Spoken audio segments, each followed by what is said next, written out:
Hello explorers, I hope you are well. Today's video we're going to take a look at the reasons why you should travel light. But before we do that, on Sunday I'm going to be doing, that's tomorrow by the way, I'm going to be doing a live stream. I'm going to be answering your travel questions that you asked me a couple of weeks ago. I'm also going to be answering questions left by people on the stream itself. So that's taking place at 6 PM on Sunday UK time. Check the link for the time in your time zone. That was a mouthful. Let's get into the video. Now, prior to my round the world trip, I spent a lot of time researching the best way to travel with my luggage, with my worldly possessions.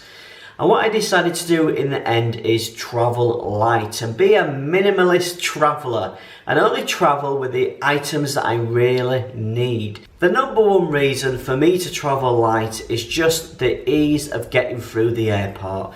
Let's be honest, we want to get out the airport once we land as quickly as possible. So I have my backpack in the overhead compartment.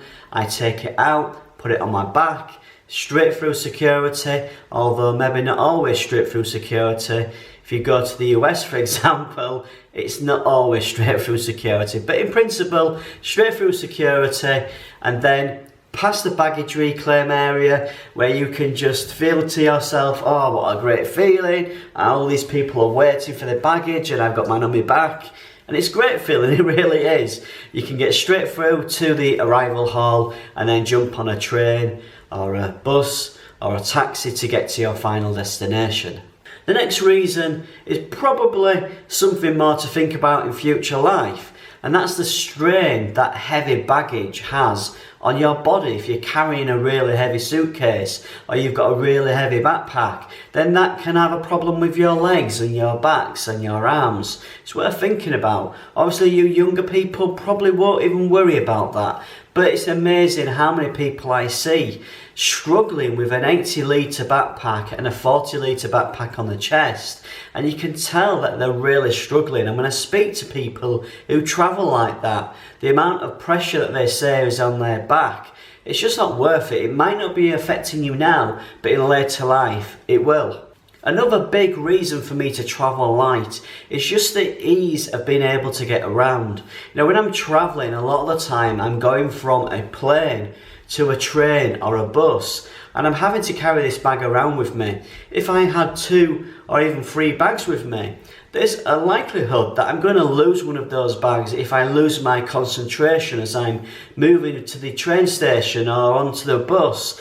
It's just so much easier to have the one bag, and it's that one bag that you have on your back or you have on your arm that you need to focus on all the time. If you've got 2 or 3 bags, you're going to lose one of them bags. You are. Another reason to travel light is to save money.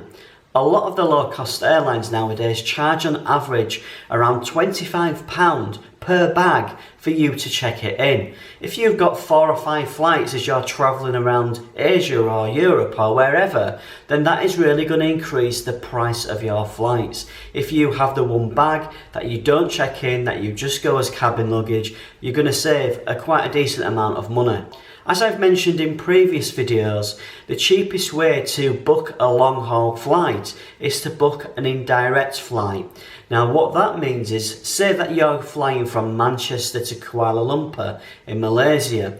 What you would do is fly from Manchester to Frankfurt in Germany and then jump onto another flight, and that will take you from Frankfurt to Kuala Lumpur. Now I've saved as much as £300 by doing that. But there's an inconvenience there that sometimes you have to wait in the airport for your second flight, and that could be hours. And you've also got to get from the flight that you've just landed on to your departure flight very quickly. And if you've got lots of bags, that can be a really stressful experience. If you've just got the one backpack that's on your back, you can get to your gate and jump on that flight and be on your way. The final reason why you should travel light is just the ease of access to your baggage when you're traveling. So let's pretend you're on a 12-hour flight and you've checked in a suitcase or a backpack and you've got a small bag with some items for the flight. You sit down in your seat, the flight takes off, and it becomes apparent that the in-flight entertainment system isn't working. It happens, believe me, it's happened to me on a number of occasions. But then you realise as you reach into your bag that you've packed your tablet or your mobile phone or your book or maybe your medication, and you don't have access to those items at all. You literally got to sit there for 12 hours without your medication, without your entertainment.